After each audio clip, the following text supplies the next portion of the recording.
Hello students, आप सबका एक बार फिर से स्वागत है राहुल एकेडमी में। मैं राहुल आपके लिए लेके आया हूँ क्लास 12th का मैथ, जिसमें हम कर रहे हैं हमारा चैप्टर मैट्रिक्स। तो आज हम करेंगे हमारी एक्सरसाइज 3.4 और उसके बारे में इंट्रोडक्शन कि उसके अंदर क्या क्या है। तो देखिए, जो हमारी 3.4 एक्सरसाइज है वो क्या है कि वो बेस्ड है ट्रांसपोज ऑफ मैट्रिक्स, कि ट्रांसपोज ऑफ मैट्रिक्स होता क्या है और उसके जो ऑपरेशंस होते हैं वो कैसे परफॉर्म होते हैं। तो सबसे पहले हम देखेंगे ट्रांसपोज होता क्या है। ट्रांसपोज ऑफ ए मैट्रिक्स, इसको कैसे शो करते हैं, ए डैश। अगर ए कोई मैट्रिक्स है तो उसके ट्रांसपोज को हम किससे शो करेंगे, ए डैश।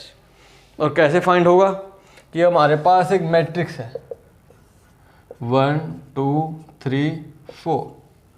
हमने क्या किया, ए का ट्रांसपोज फाइंड करना है। तो क्या करेंगे कि जो ए मैट्रिक्स की रो है वो इसमें क्या हो जाएगी, कॉलम में चेंज हो जाएगी।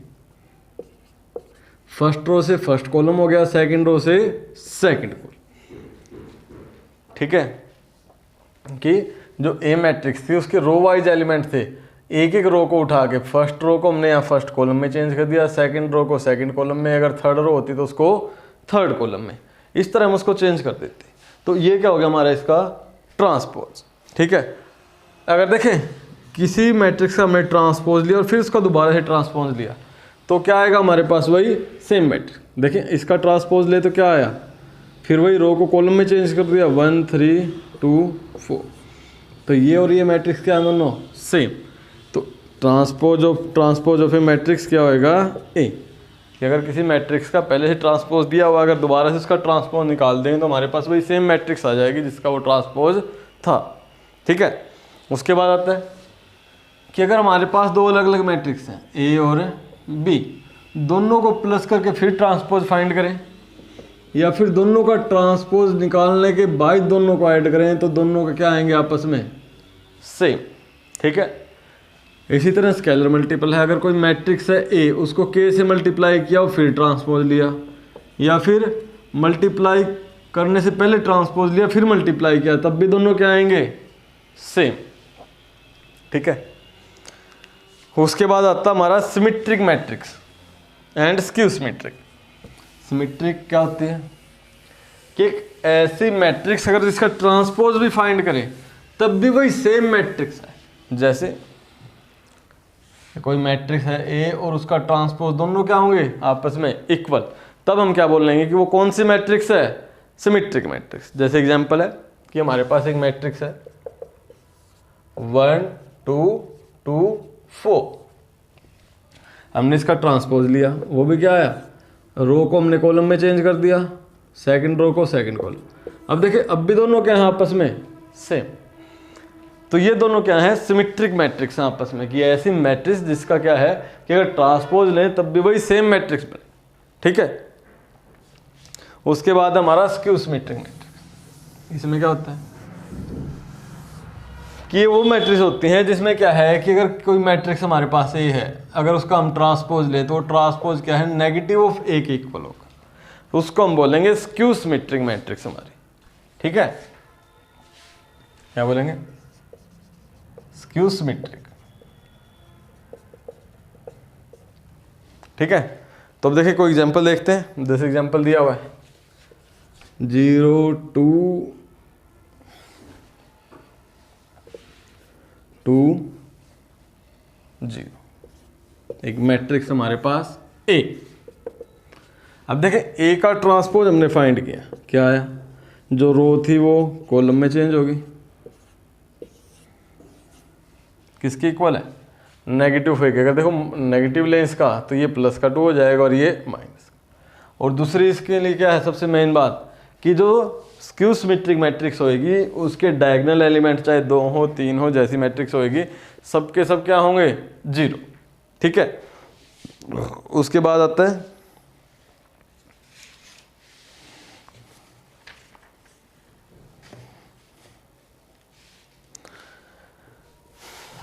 हमारे कुछ सम आते हैं। देखें एक्सरसाइज 3.4, जैसे हमारे पास फर्स्ट सम है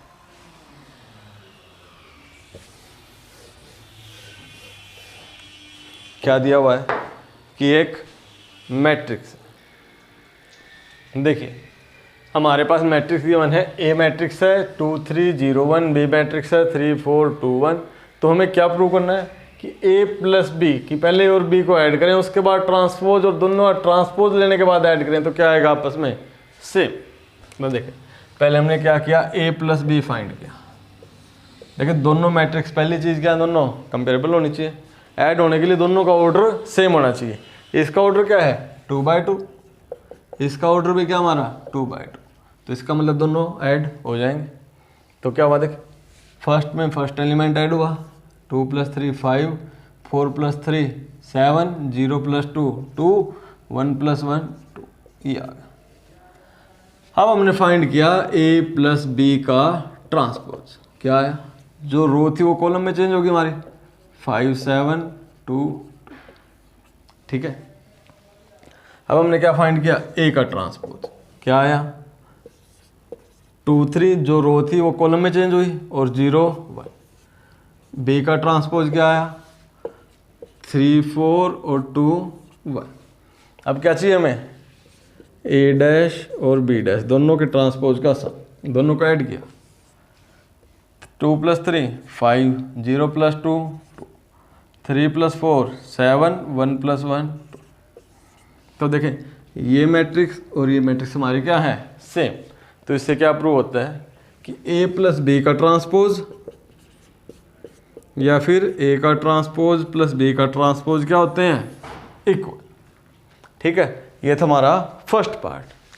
अब उसके बाद देखते हैं कि अगर किसी मैट्रिक्स को किसी स्केलर से मल्टीप्लाई करें या फिर पहले ट्रांसपोज लें फिर मल्टीप्लाई करें तो दोनों रिजल्ट क्या होंगे सेम। तो पहले हमने क्या किया, ए को 5 से मल्टीप्लाई किया, क्या आया 5 2 = 10, 5 3 = 15, 0 5। और अब हमने इसका ट्रांसपोज लिया तो क्या आया देखें 10 15 0 5। अब दूसरा राइट हैंड साइड सोल्व की 5 a डैश, पहले हमने ए का ट्रांसपोज लिया, क्या आया 2 3 0 1। अब हमने इसको 5 से मल्टीप्लाई किया, 5 2 = 10, 5 3 = 15, 5 0 0, 5 1 = 5। तो देखिए दोनों मैट्रिक्स के यहाँ आपस में सेम, ठीक है। तो इस तरह से हम इनको प्रूव कर सकते हैं। तो इसके बाद आता हमारा नेक्स्ट सम।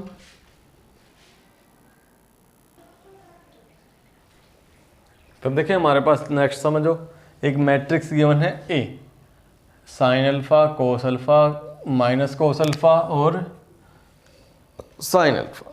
क्या प्रूव करना है कि ए को अगर ए के ट्रांसपोज से मल्टीप्लाई करें तो एक आइडेंटिटी मैट्रिक्स मिलेगी जिसका ऑर्डर क्या है 2। तो ए डैश क्या है हमारे पास, तो पहले हमारे पास ए मैट्रिक्स है sine alpha cos alpha minus cos alpha और ये साइन। ट्रांसपोज लिया तो हमने क्या आया sine alpha cos alpha, first की row second column, second row second column, या अब हम देखें मल्टीप्लाई करने के क्या होना चाहिए, फर्स्ट मैट्रिक्स के number of column second matrix के नंबर ऑफ रो के इक्वल होने चाहिए। तो यहाँ पे देखिए इसमें नंबर ऑफ कॉलम कितने हैं 2, इसमें नंबर ऑफ रो कितनी है 2। तो मल्टीप्लाई करेंगे फर्स्ट रो को सेकंड के फर्स्ट कॉलम के साथ। साइन को साइन से मल्टीप्लाई किया, साइन स्क्वायर अल्फा, कोस को कोस से किया प्लस कोस स्क्वायर, साइन को कोस से किया माइनस का साइन अल्फा कोस अल्फा, कोस को साइन से किया plus sign alpha cos alpha, ठीक है। फिर माइनस कोस को साइन से किया, माइनस का sign alpha cos alpha plus sign alpha cos alpha. अब माइनस कोस को माइनस कोस से किया cos square alpha, sine alpha को साइन से किया साइन स्क्वायर। तो देखिए sine square plus cos square क्या होता है 1, ये दोनों कैंसिल हुए 0, ये दोनों कैंसिल हुए 0, और ये भी क्या होता है sine square plus cos square 1। तो देखिए क्या है हमारे पास एक आइडेंटिटी मैट्रिक्स है जिसका ऑर्डर क्या है 2/2, ठीक है। इसके बाद हमारे पास एक और सम है, देखिए कि एक मैट्रिक्स गिवन है ए,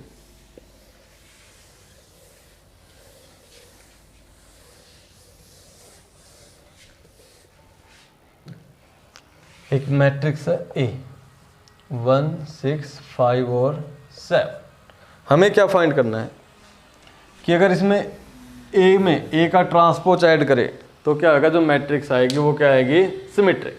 तो ए का ट्रांसपोज क्या है देखें 1 5 6 7, जो इसकी रो थी इसके कॉलम में चेंज हो गई। ठीक है, अब हमें क्या फाइंड करना है, ए प्लस ए डैश 1 + 1 2 5 + 6 11 6 5 + 11 7 + 7 40।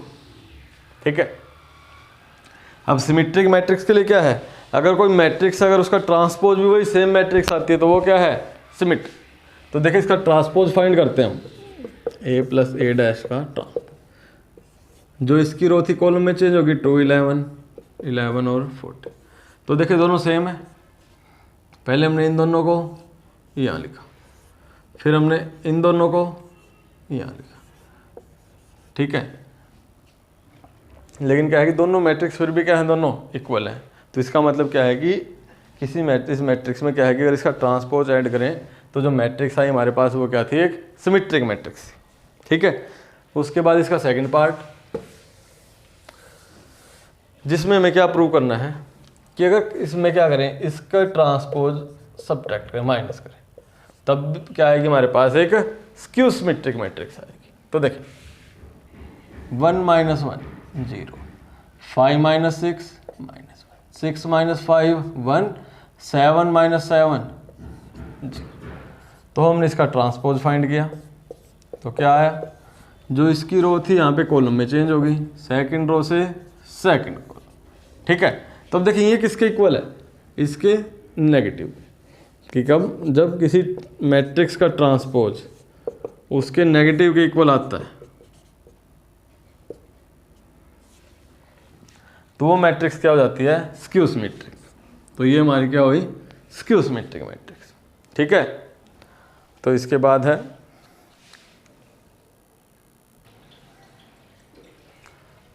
तो देखिए हमारे पास एक मैट्रिक्स है A cos theta minus sine theta और कोस थीटा।